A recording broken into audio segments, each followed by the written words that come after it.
In this episode of the Evolving Media podcast, we'll be revisiting a concept we talked about last year, the notion of embracing the narrative reversal. With me today is Jeff Gomez of Starlightrunner Entertainment, who's worked on everything from Avatar to Pirates of the Caribbean, from Halo Universe to Hot Wheels, and a lot more, and whose thoughts on how the collective journey is changing storytelling and changing the relationship with audiences are becoming increasingly relevant. Strap in and let us take you for a ride down the thorny fields of the narrative reversal. Jeff, thanks again for joining this podcast one more time now. How has 2019 been treating you so far? 2019 has been tremendously exciting so far.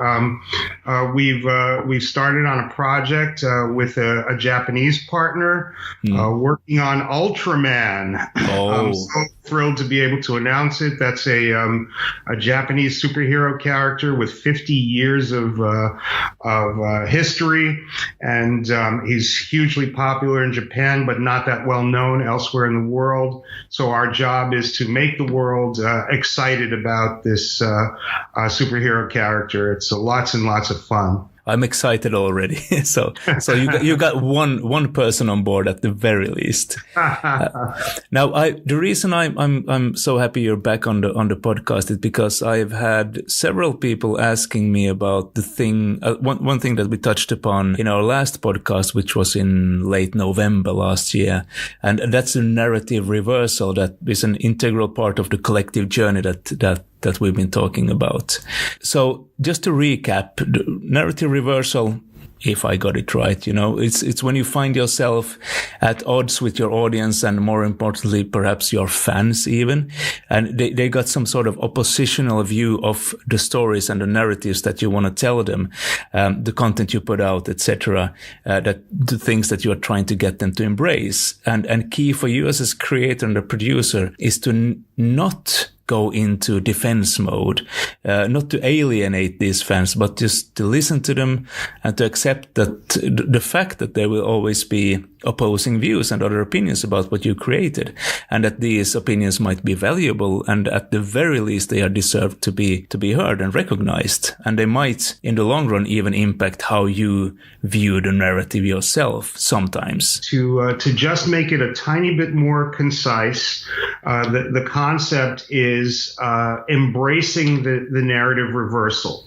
Yeah.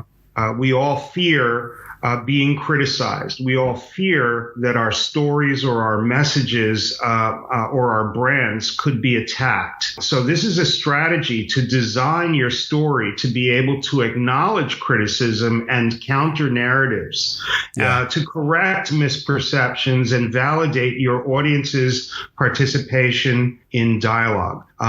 So really, it's a discipline that you are enacting in order to take criticism and be able to integrate that criticism into your response so that your audience feels as if they're being heard. And I think that's one term that you actually mentioned. I don't remember if it was in the podcast or in the blog that you wrote at the same time. The idea of regenerative listening, that all storytelling is dialogue, which I agree on fully, that whether we want it to be or not, it's dialogue and not just one-way communication. So is this something you feel can be trained, and how to learn to listen in the right way? Because from my point of view, that's an art that would pay off enormously to develop very early on in your career. There is a discipline to it, and I do believe that we all can train ourselves to be able to listen for the narrative reversal, for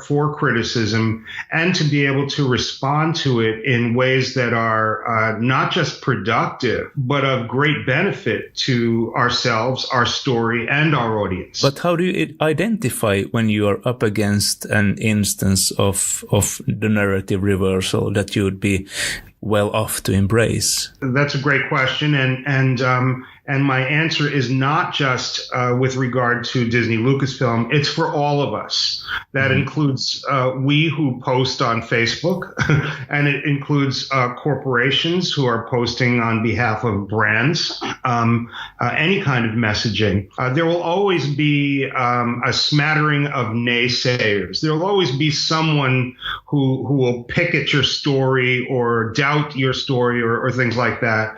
There's no avoiding it.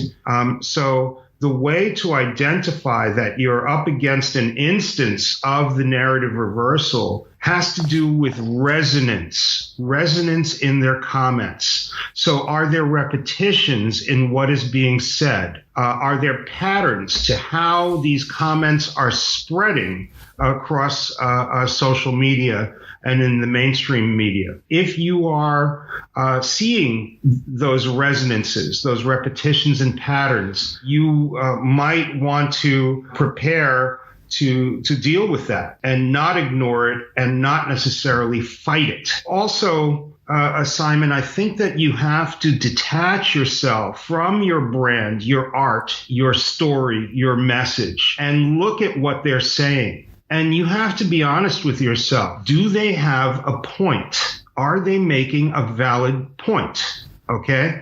And if they are, you have to look at that and think to yourself, how does that point relate to what it is that I'm saying? Are they mistaken? Is there something that I communicated that is being received in error? Or is it that they feel the opposite? Do they recognize what I'm saying and they're completely opposed to what I have to say, and therefore there's a true conflict? Or are they right? Yeah. Is their criticism something that you're thinking to yourself, you know what? That's a good point. Yeah, yeah. Maybe I should address this.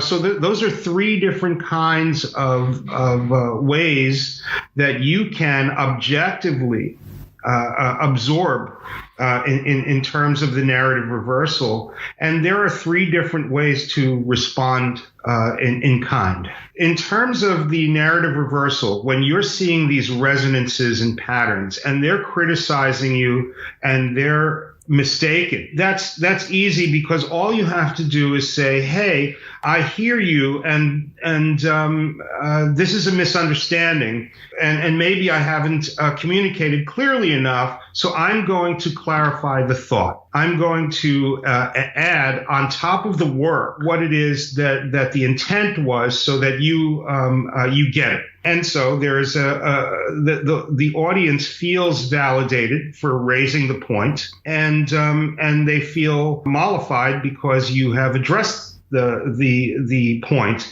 and then you get out of there. You don't have to stick around for too long. It doesn't have to be a long dialogue. You're just making a correction. In the second instance, they're criticizing you and they're right. Yeah. You can say, hey, you have a point. We've looked into this. You're correct. And thank you for pointing this out. And then you have to address how you're going to fix it. Maybe it calls for an apology. Maybe it calls for a correction. Whatever it is that you're doing, you just say, well, I'm going to take care of this. In some cases, taking care of this could be expensive, but the very act of saying, hey, you're right, buys you that time, buys you that goodwill, and allows you to fix it. And third, if they're directly opposing you, if the narrative reversal is truly a reversal and they're directly against you, you can look at their points and say, look, we don't stand for that. Our story is our story. You are standing for the opposite of the values, the aspirations, and the messages in this story. And we'd like to keep talking to you about this, but we're going to stick by these values. And if you don't like them, there might be other things that you would enjoy. you're going to have to move on because we're sticking to this. By maintaining a dialogue after making such a statement, a lot of people can be swayed. A lot of people can kind of say, okay, wow, you're not going to cave? Let me look into this a little more, and you could win over your doubters. So those are the three ways to deal with the narrative reversal. And I think one key here was what you started it all out with, that you need to take a step back and be able to look at your situation and your story and what you're trying to convey to the audience a little bit from the outside, so you have some distance to it, and you're not tied up to it too much emotionally, etc.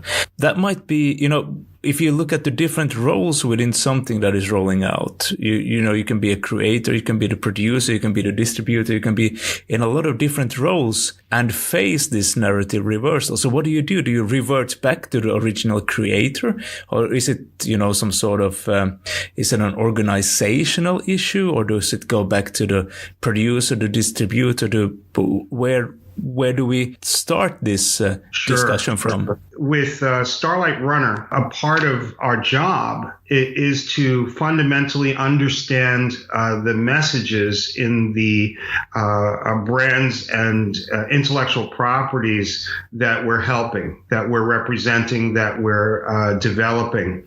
And I think it goes back that far. It isn't necessarily up to the storyteller, the creator, to start to imagine all the ways that the story can be opposed. No. Artists are artists. They have something to say, and they say it, and it's they try to make it beautiful and high quality, and they do their best. So I believe that there are stewards that are there to defend and protect the integrity of the brand or the story. That may be the producer, it may be the studio, it may be the corporation, it may be the advertising agency, whoever it is. My feeling is that they need to fundamentally understand the underlying foundation of the story. What is being said? What are the messages? What are the values? What are the aspirational components of this narrative? When you understand those, it becomes easier to identify opposition and to do those three things, detect whether they're mistaken, whether they're in direct opposition, or whether they are right. And that starts at the close to the beginning. That's our favorite way of approaching it. Is there any way you can try to make it so that you never find yourself in this position? Or is it even desirable? Because in a way, if people oppose, if you encounter the narrative reversal, if you try to embrace it, it means that people have cared so much about what you are trying to tell them, or the stories you are creating, that they've actually taken the time to invest of their own energy into reversing that narrative. So that's a good thing in a sense. But I mean, is the only way to not encounter a narrative reversal basically to make something so bland that no one cares? Or that's exactly right, Simon. There is nothing you can do to never find yourself in this position. There's always going to be a narrative reversal, particularly if your statement is strong. If there's quality and integrity to your statement, somebody is going to attack it. Or if what you're saying is controversial or provocative or nasty, there's going to be opposition to it. Our philosophy is that if it's going to happen, why not welcome it? There's joy in storytelling, and so there ought to be joy in leaning into the challenges to your ideas. It's a sign of progress, a sign of evolution, a sign of actualization to want to passionately talk about your story. And if you've got your story down, if you know it and understand it, if you're not guessing about your story, but you are your story and you're incarnating your story, then it becomes easy and even delightful to take on challenges to that story.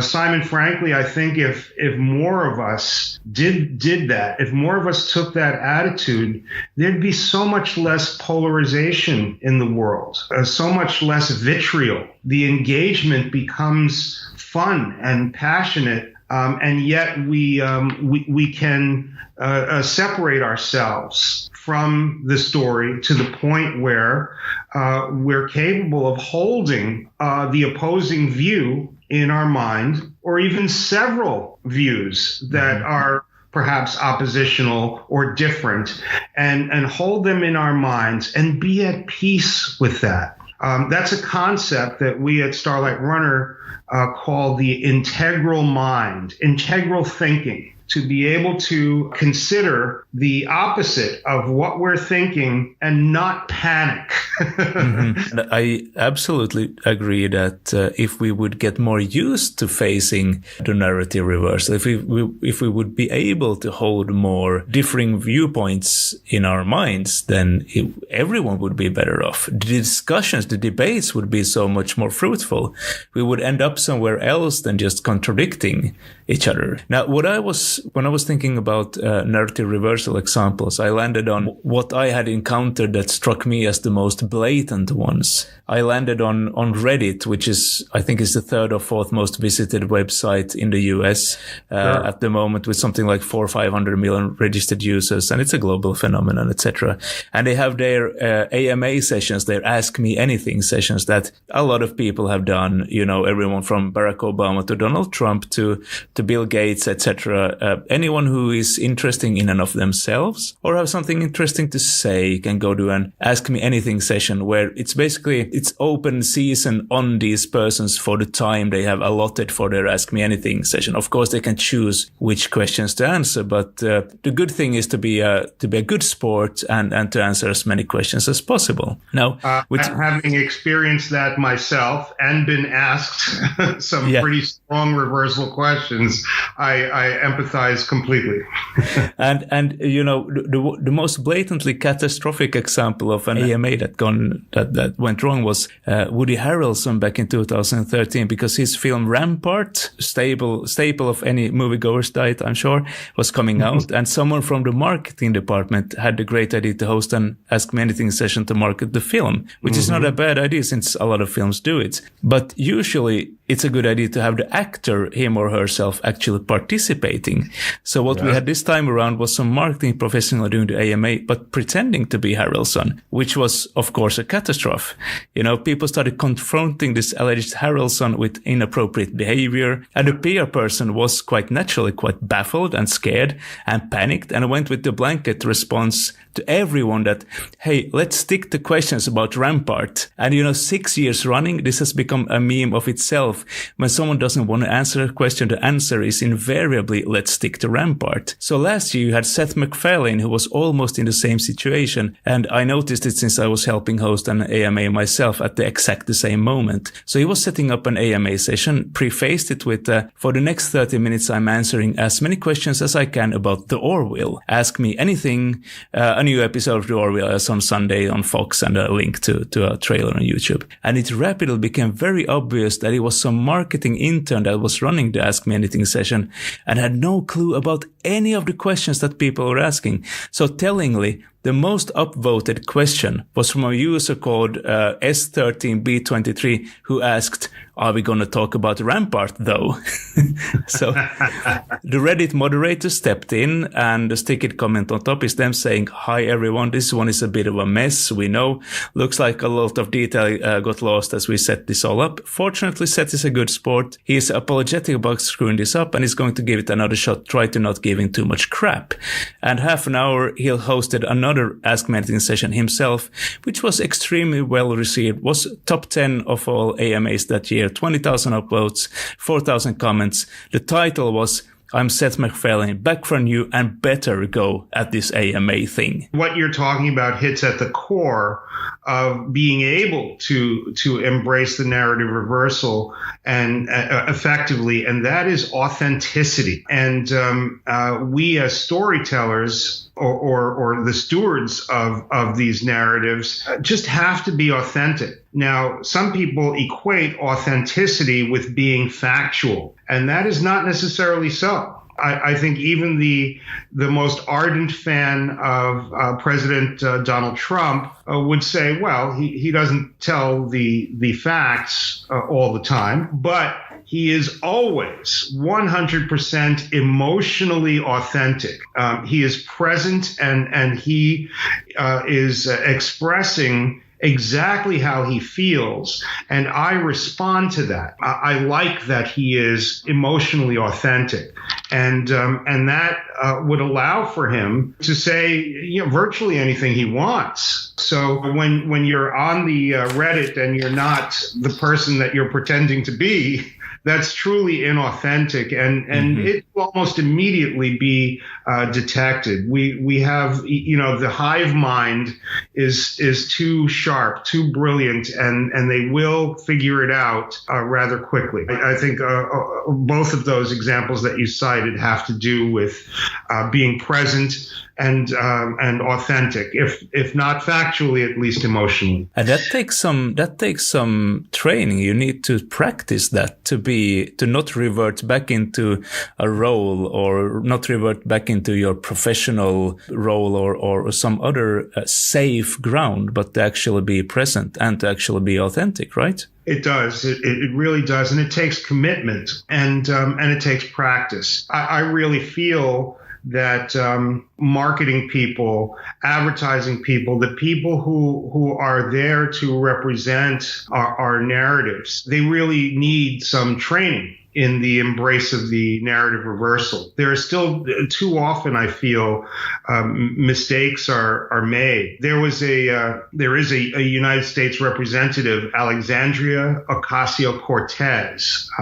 She's in Congress, and she was attacked for having danced in college, and there's a music video where she's shown to dance. What could have been, I don't know, somehow embarrassing to her, what she did was she did a little dance in front of her office door, a week or so ago, and therefore embraced this reversal and said, "Hey, this is who I am," and that's not a bad thing. She also, by the way, quoted Alan Moore's Watchmen in a tweet. So all the nerds, I saw that one, yeah, yeah. Pro or con, jumped on board with her. She intuits this kind of reversal and has been responding, I think, quite well to it. Whether you like her or not is besides the point. She's been dealing with it quite well. Now, one final question. When we discussed about making this second episode with you earlier, you mentioned as an example all the narrative reversal that Peter Jackson had to try to embrace for his take on Lord of the Rings. Yes. Could you just briefly expand on that a little bit more? Because, I mean, as a Lord of the Rings fan, I was, of course, quite deeply into the discussions around his take on that story. So it's a fascinating story, and one of the first times that embracing the narrative reversal was used on the internet. We're in the late 1990s, early aughts. Peter Jackson is a young filmmaker who has only made some horror movies and some odd films out of New Zealand. And here he was leveraging his country's government's ability to supplement the budgets to these giant Lord of the Rings movies, and he has a very specific vision for these movies, and these various companies, the studios, came together and said, okay, we're going to give you this chance. You're going to make this Lord of the Rings trilogy. And he got to work, and it was the greatest moment of his life. He was absolutely thrilled, but then he was shocked to learn that there were one of the earliest web rings, RINGS. This is a group of websites all devoted to Tolkien. Mm-hmm. There were fandoms back then that operated in rings. So they were all kind of interconnected, but all had a slightly different take on the thing that they loved. In this case, Tolkien. And they began to criticize Peter Jackson as not being qualified or not being capable of envisioning Tolkien's work on the big screen. Anything you could imagine, they were the naysayers. They were the narrative reversal. Because this was unusual to see this groundswell of protest against a project that hadn't even seriously gotten underway, it began to generate negative press because the mainstream media was watching this kind of protest. So Peter Jackson was in trouble. A lot of the power of story is just the fact that it manifests and creates a kind of public sentiment which washes back up on the studio. So the studio is sitting there going, well, if the fans are doubting him, maybe we should doubt him. It's kind of dreadful. And so Peter Jackson was there many thousands of miles away, in charge of hundreds of millions of dollars to try and make these movies.